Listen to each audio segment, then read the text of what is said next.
Continuing the Grand Prix series, Dr. Chesrob is here with you. Let's try to learn another interesting plan for white, how we can try to win the games against the Sicilian opening with the Grand Prix attack. So e4, c5, knight c3, knight c6. Again, f4 to take the center. We will try to bring our pieces out really fast. d6, then knight f3. Remember in the previous video, we checked the bishop b5 plan, and in certain positions, a3 and then b4, where we combine the fragrance of the wing gambit and also the Grand Prix attack that worked pretty well. This time we will talk more about the plan connected to bishop c4, but you will see some cool continuations, which will be the same as in the previous chapter. One thing that I want you to know, whenever your opponent plays the move pawn e5, be very happy if you see this move. If you know what's going on, what to do, it's almost guaranteed that you will get a very good game as well.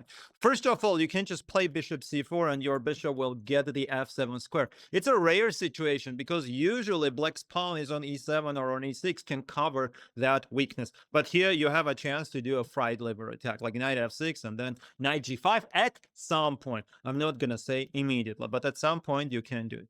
Another very cool move is bishop b5. Similar idea, bishop g4. Remember the Vienna, we had a similar position with the pawn on c7, where we would capture and leave him with these pawns, do very fast short castle or just h3, takes, here d3, bishop e7, and let's say short castle. White's position is much better because we have active pieces, better pawn structure, and usually safer king because white will start an attack. We have an open file. So the bishop will jump t3. Remember from the Vienna, this plan bringing the knight to f5, doubling up the rooks. At some point, the queen goes to g3, and we have very rich counterplay against the king on the king side.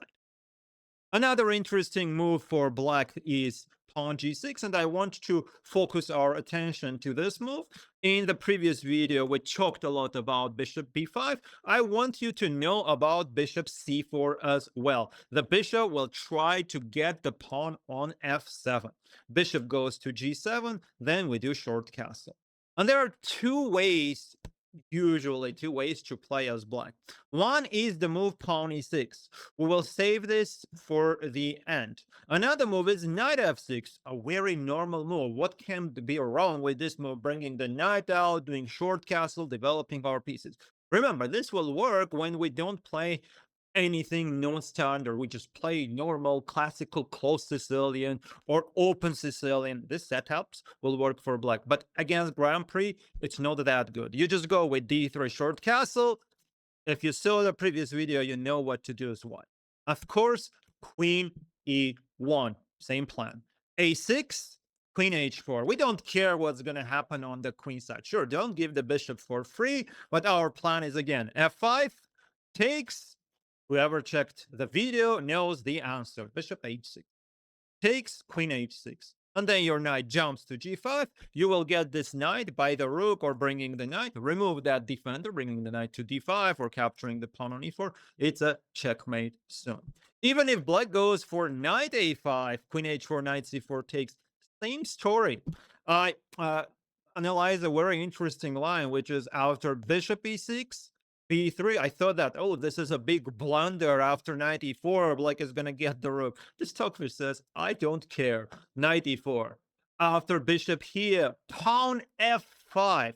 What's the main idea? That after g takes f5, knight g5, and checkmate after a few moves. And if bishop takes f5, this, and very, very important moment, the bishop is already here. After h5, you do rook f5. And then captures, queen h5. Checkmate comes next. Here, takes, and then queen h7. The game is over. Again, 18 moves. But remember, I said that these lines can give you a win under like 20 moves. Can be quite interesting to see some of your results.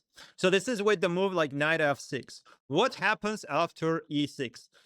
I remember that once I played this line against my students in a simultaneous game. They were like quite strong. I believe the level was about like 2000, 2100. And there is one very interesting trick that you can use as white. Again, d3, knight e7, knight f6. We know the knight on f6 is not that good. And then queen e1.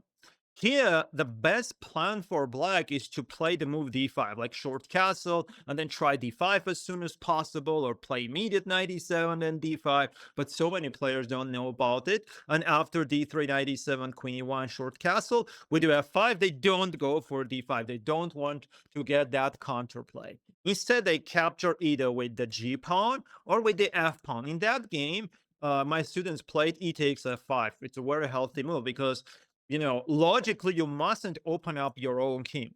Seems very dangerous for black. Queen h4 takes either immediate knight g5 or captures here, then queen h5, knight g5 comes next. Black's move is like f6. It's a strange line where white is one pawn down, but has a very rich counterplay. You can even do a4. You can just bring the bishop to h6 and then play rook to d1. For chess.com games, when you play blitz, this is an amazing variation to go for, a very cool position to go for. So in that game, it was e takes f5, and here we can play the move queen h4, which is very, very strong with the setup of bishop h6, knight to g5, or bishop g5 in some cases, and attack the knight, try to pin it, and then get the knight to d5. But I remembered, I saw it somewhere in a book, that there is a move bishop g5 as well. So the main idea is to tempt my opponent to play the move h6. It seems that, oh, black's position is totally fine. Now, if you can get rid of the bishop, white is just one pawn down. If the bishop goes back, then black probably will do some bishop e6 or knight mate to a5, get one of the bishops out, exchange some pieces, and like relieve the pressure. But now you play queen h4. And if h5, you do knight d5, rook e8, because if f6, then knight f6, or just knight e7. All of this are with checks, or like knight f6 here, knight h5. The engine gives like checkmate in 20 moves, or like plus 14. I don't remember the exact evaluation, but it's completely, absolutely winning for white. You will win just 100% of your games. And if rook goes to e8, you have different ways to play as white. The easiest is knight f6 takes. The most important defender of the king is gone. The queen will get to g5 and then to h6, will try to check, and eventually checkmate. The knight can jump to g5 as well. So white's position is strategically winning here. You can say, what will happen after h takes g5? This is where the fun starts. Knight takes g5, aiming for queen h7 checkmate. If rook e8, you don't take with the bishop just to do one check. You take with the knight because sometimes the threats can be important than their actual, let's say, not management. It's better like to preserve them. Just wait a bit. So instead of just doing bishop f7 right now and fulfilling our dream to check a king, you do like knight f7, and now you have like multiple threats. So the threat is still there. This will keep black's position under attention. After queen c7, knight g5 check, or just knight d6 check, get the rook. The other knight goes to b5. Immediate knight b5 is very powerful too. Black's position is low. That's why my students play the move bishop d4 check. Then just king h1. Very simple threat check. And if king goes to f8, then queen f7 check. And that's why the only move for black is king to g7. But we know when there are loads of pieces in the game, the king can just say, I'm just going to have a tour around the world. I'm, not the king anymore. I'm a tourist. It's not going to work, especially when such a lion, such a hunter is on the board very close to a king. Check here, and e takes f5 is winning. I believe I played e takes f5 and won the game, but queen h6 is also very powerful. The main threat is knight h7. Let's say bishop d7 check, and then queen f4 checkmate. Black can play d5 in order to try to get this square for the king in some lines, but check, And now knight f8 check. Here, knight b5 check. Here, queen h8 check. We have more material, but still, we continue checking again and again in order to win more or do the checkmate. And just the computer's move, rook e1. Probably the idea is to take one of the pawns and do a discover check and finish the game pretty fast. Takes and then queen h4. This is a computer's line and says it's a checkmate in a few moves.